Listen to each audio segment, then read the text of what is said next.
अमिताभ जी, वैसे तो जो G20 है ये इकोनॉमिक फोरम है, डेवलपमेंट की बात करता है और इकोनॉमी की बात करता है, लेकिन हम देख रहे हैं कि लेटली ये एक पॉलिटिकल फोरम भी बन गया है। बाली में हमने जो देखा तो 200 बहुत बड़े चैलेंजेस हैं। एक तो ये कि ये पॉलिटिकल फोरम बनता जा रहा है, दूसरा ये कि इसमें बहुत पोलराइजेशन हो गया है, ख़ास तौर पर हाल के दिनों में। It's a very difficult period for the entire world. तो इससे आपको डील करने में कितनी परेशानी हुई? देखिए, ये एक इकोनॉमिक फोरम था और है, पर यह भी समझना जरूरी है कि जब युद्ध होता है, जैसे रशिया यूक्रेन युद्ध है, उसके इम्प्लीकेशन होते हैं फूड पे, फ्यूल पे, फर्टिलाइज़र पे, और उसकी वजह से गैस कुछ और इलेक्ट्रिसिटी नहीं मिलती कुछ देशों को, तो उनकी इकोनॉमी पर बहुत बड़ा इम्पैक्ट होता है। तो युद्ध का इम्पैक्ट इकोनॉमी पे आता है, और इसलिए ये आप नहीं कह सकते कि जियोपॉलिटिक्स इकोनॉमी को इम्पैक्ट नहीं करेगी, ये हो नहीं सकता, वो इम्पैक्ट करती है। और इसीलिए पिछले साल जब ये बाली में चर्चा पे आया तो इकोनॉमिक फोरम है, पर उसका इकोनॉमी पर क्या इम्पैक्ट हुआ इस पर काफ़ी चर्चा हुई। और पैरा 3 और 4 जो बना और जिसमें भारत ने बड़ा महत्वपूर्ण रोल प्ले किया, वो यही कहता था कि आप, ये यूनाइटेड नेशंस बॉडी है जो जियोपॉलिटिक्स डिस्कस करेगी, पर यूनाइटेड नेशंस ने क्या डिस्कस किया उसके रेजोल्यूशन को लेकर एडॉप्ट किया। और फिर भारत के प्रधानमंत्री जी ने जो कहा था कि this is not an era of war, this is an age of diplomacy and dialogue, वो हम लाए उसमें, और उसकी वजह से रेजोल्यूशन निकल पाया।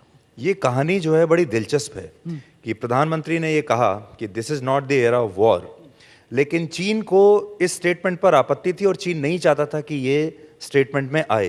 तो आपने चीन को राजी कैसे किया?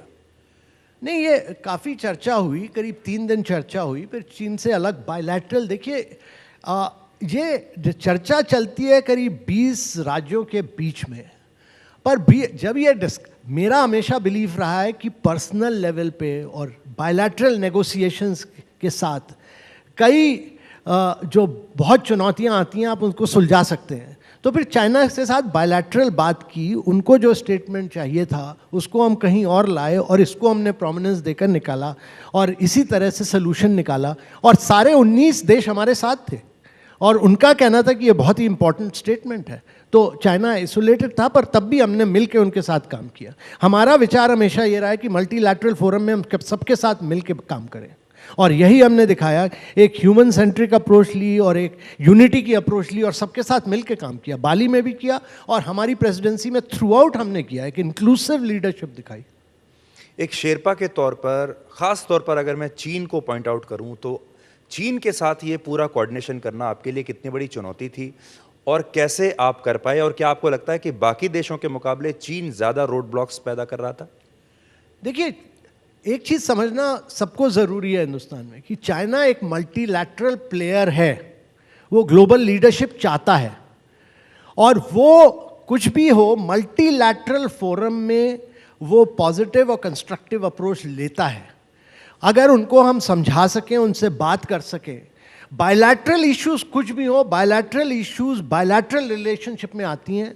मल्टीलैटरल रिलेशंस में कुछ और चैलेंजेस आते हैं, जो चाइना के साथ बात करें, उनको समझा सकें और उनको हम आगे ले जा सकें, तो वो हमारे साथ मिलकर काम करने के लिए तैयार हैं। मेरा एक्सपीरियंस जो रहा कि मल्टीलैटरल फोरम में हमें ना केवल चाइना बल्कि सारे 20 देशों के साथ पॉजिटिविटी, कंस्ट्रक्टिव अप्रोच लेनी चाहिए, और वही हमने ली, एक इंक्लूसिव अप्रोच ली और सबके साथ मिलकर काम किया है, तभी पॉजिटिव रिजल्ट्स आएंगे।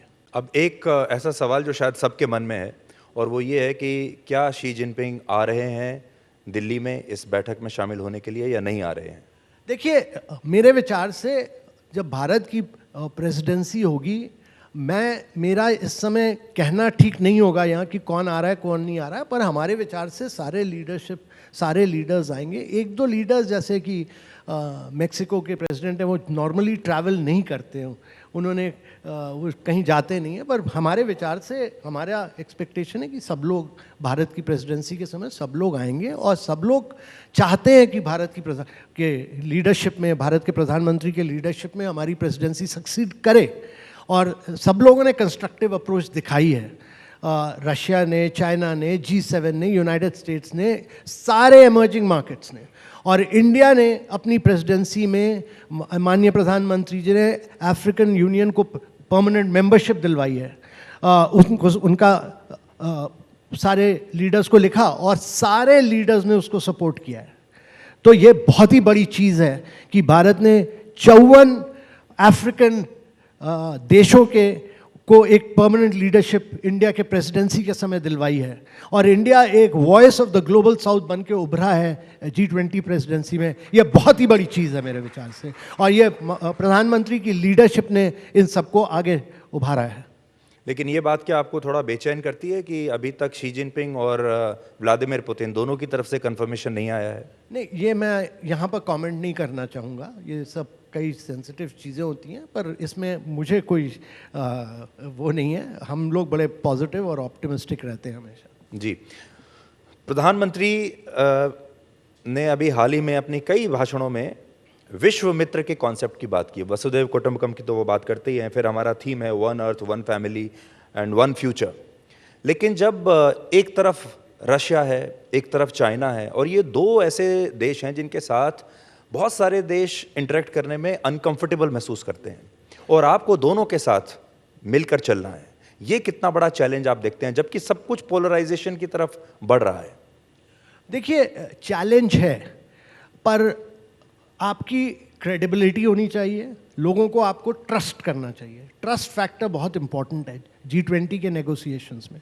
हम एक बार कोई चीज़ कमिट करते हैं तो लोगों को ट्रस्ट करनी चाहिए और लोगों को ये भी समझना चाहिए कि अगर हम ग्लोबल गुड की बात कर रहे हैं, अगर हम G20 के बेहतर चलने की बात कर रहे हैं तो सब लोग सपोर्ट करते हैं। तो क्रेडिबिलिटी बिल्ट अप करना बहुत ज़रूरी है और हमने कभी ग्रुपिज्म में नहीं बिलीव किया। G20 में हमने सबके साथ मिल के काम किया है। G7 हो या इमर्जिंग मार्केट्स हो या रशिया हो या चाइना हो, सबके साथ मिल के हम आगे बढ़े हैं इसमें और इसीलिए सबने हमको सपोर्ट किया है और हमारी क्रेडिबिलिटी और ट्रस्ट में बिलीव किया है। जी, क्या आपको लगता है, देखिए जितनी भी दुनिया में बड़ी ताकतें हैं वो या तो हथियारों ताकत के आधार पर दोस्ती करती हैं, तेल के आधार पर दोस्ती करती हैं, लेकिन दोस्ती के आधार पर दोस्ती करना यानी इस जियोपॉलिटिक्स के इस दौर में दोस्ती को बेचना, टू सेल द फ्रेंडशिप, ये एक नया कॉन्सेप्ट है। क्या लोग इसे खरीदेंगे, इस कॉन्सेप्ट को? देखिए, इंपॉर्टेंट चीज़ ये समझना ज़रूरी है सुधीर जी कि हमारी प्रायोरिटीज़ क्या है। हम G20 के आगे क्या डेवलपमेंटल एजेंडा लाए। हमारा एजेंडा था कि इस समय बड़ा एक स्ट्रॉन्ग सस्टेनेबल इंक्लूसिव ग्रोथ होनी चाहिए। हमारा एजेंडा था कि एक्सेलरेटेड सस्टेनेबल डेवलपमेंट गोल्स का कमिटमेंट होना चाहिए, क्योंकि केवल 12% SDG के गोल्स जो हैं वो अभी तक मीट हो पाए हैं, तो उसको एक्सेलरेट कैसे किया जाए। हमारा एजेंडा था ग्रीन डेवलपमेंट पैक्ट कैसे किया जाए सारी कंट्रीज के साथ मिलकर। हमारा एजेंडा था टेक्नोलॉजिकल ट्रांसफॉर्मेशन और डिजिटल पब्लिक इंफ्रास्ट्रक्चर जो हिंदुस्तान ने बिल्डअप किया है, इसको हम सारे देशों तक कैसे फैलाएं और इसका एक्सेप्टेंस कैसे करें।